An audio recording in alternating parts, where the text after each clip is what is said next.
सभापति महोदय, आपने मुझे महामहिम राज्यपाल महोदय के अभिभाषण पर बोलने का अवसर दिया। मैं अपनी बात शुरू करना चाहूँगा कि राज्यपाल के अभिभाषण की एक पंक्ति है जिसमें उन्होंने कहा है कि अंतिम छोर पर खड़े व्यक्ति को कल्याण हो और न्याय मिले।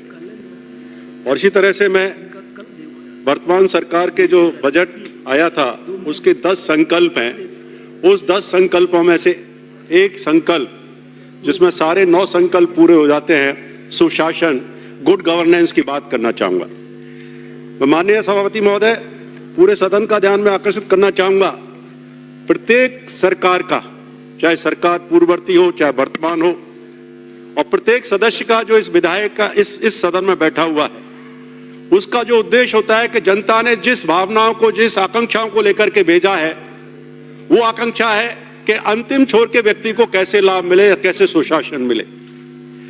हर सरकार ये चाहती है कि कोई भी पीछे ना छूटे, कोई भी गरीब ना रहे, कोई भी भूखा ना सोए, कोई भी अनपढ़ ना रहे, कोई भी दम ना तोड़े, कोई भी भय या डर में ना जिए, अर्थात जियो और जीने दो।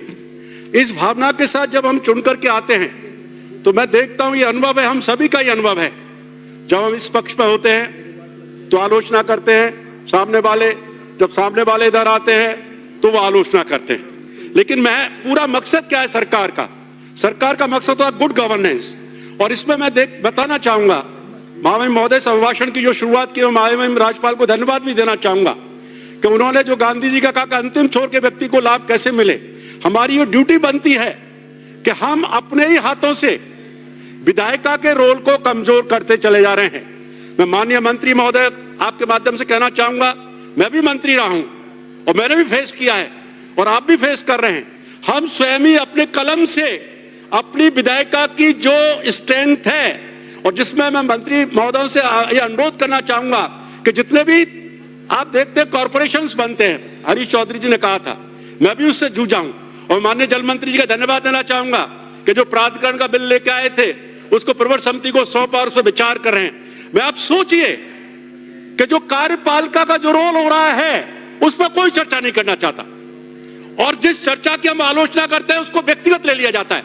चाहे सरकार ले लेती है अपने ऊपर, चाहे हम लोग अपने ऊपर ले लेते हैं, चाहे कोई और भी ले लेता है, उसको नहीं जज करना चाहते कि जो कार्यपालिका जो खेल कर रही है उसको समझने की जरूरत है, चाहे वो पूर्ववर्ती सरकार में, चाहे उससे पहले सरकार और चाहे वर्तमान सरकार। इसको जब तक एकजुट होकर के पूरी विधायिका इसको रोल को आइडेंटिफाई नहीं करेगी तो निश्चित रूप से मानिए 5 साल बाद वही तस्वीर रहेगी। इसको सोचने की जरूरत है। मैं माननीय सभापति महोदय कहना चाहूंगा कि बोर्ड और कॉर्पोरेशन के संबंध में क्या कारण है, मुझे आज तक समझ में नहीं आया।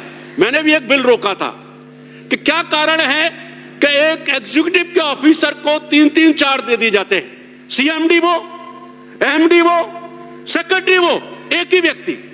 तो कैसे पावर्स का बैलेंस होगा आप बताइए।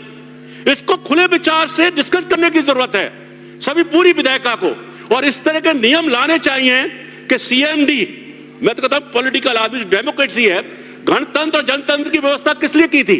जनतंत्र को सुरक्षित करने के लिए गणतंत्र की व्यवस्था की थी, और उस गणतंत्र को हम कमजोर करते चले जा रहे हैं। तो माननीय सभापति महोदय मैं कहना चाहूंगा इस पर सोचने की जरूरत है कि विधायिका का रोल हम कमजोर करते चले जा रहे हैं और कार्यपालिका का रोल बढ़ते चले जा रहा है। इसी संबंध में मैं कहना चाहूंगा कि क्या कारण है।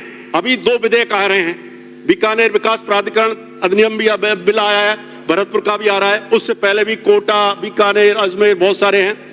जेडीए में जब मंत्री चेयरमैन हो सकता है तो भाई भरतपुर विकास प्राधिकरण, बीकानेर विकास प्राधिकरण या अजमेर विकास प्राधिकरण या जोधपुर विकास प्राधिकरण में चेयरमैन क्यों नहीं हो सकता?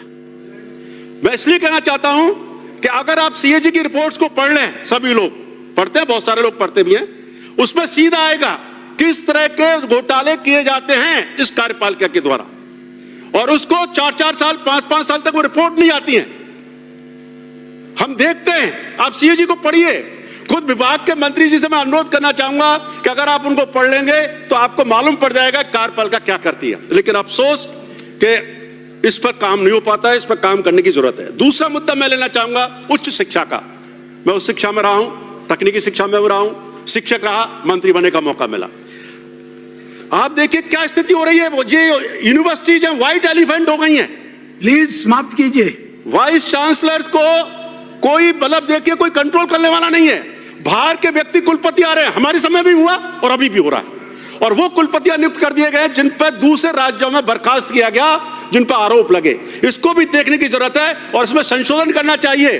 कुलपति से आपने कुलगुरु किया, बहुत बढ़िया, लेकिन कुलगुरु की क्वालिटी क्या होनी चाहिए, इसको भी डिफाइन करने की जरूरत है कि कुलगुरु जैसी क्वालिटी वाइस चांसलर्स में, कुलपतियों में होनी चाहिए, इसको देना चाहिए। एक और मैं जल की बात करना चाहूंगा, मेरा आलोचना का किसी का वो नहीं है, मैं केवल जो सिस्टम की बात कर रहा हूं, ERCP और यमुना जल समझौता। मैं माननीय मुख्यमंत्री जी से आपके माध्यम से अनुरोध करना चाहूंगा और सिंचाई मंत्री से भी कि ये जो यमुना जल समझौता 1994 में हुआ है और भरतपुर आज भी उससे पीड़ित है। पूरा पानी 400 जो MSQ पानी नहीं मिल रहा है, और उसमें मैं कहना चाहूंगा बाण गंगा गंभीर नदी को 5 लाख राजेंद्र से जोड़ करते हुए और उसको भी लिया जाए। माननीय सभापति महोदय, बहुत सारी चीजें हैं, लेकिन मैं जानता हूं मैं अल्पसंख्यक हूं, बहुत कम समय मिलता है, 5 मिनट मिलते हैं, जब तक तो भूमिका बनती है समय हो जाता है। लेकिन मैं कहना चाहूंगा पुनः विधायिका पूरी सदन को कि इसको सोचने की जरूरत है कि विधायिका के रोल को, मंत्रियों के रोल को हम लोग कम करते चले जा रहे हैं और कार्यपालिका का रोल बढ़ता चला जा रहा है। इस पर आपको चिंतन की जरूरत है। माननीय सभापति महोदय, बोलिए।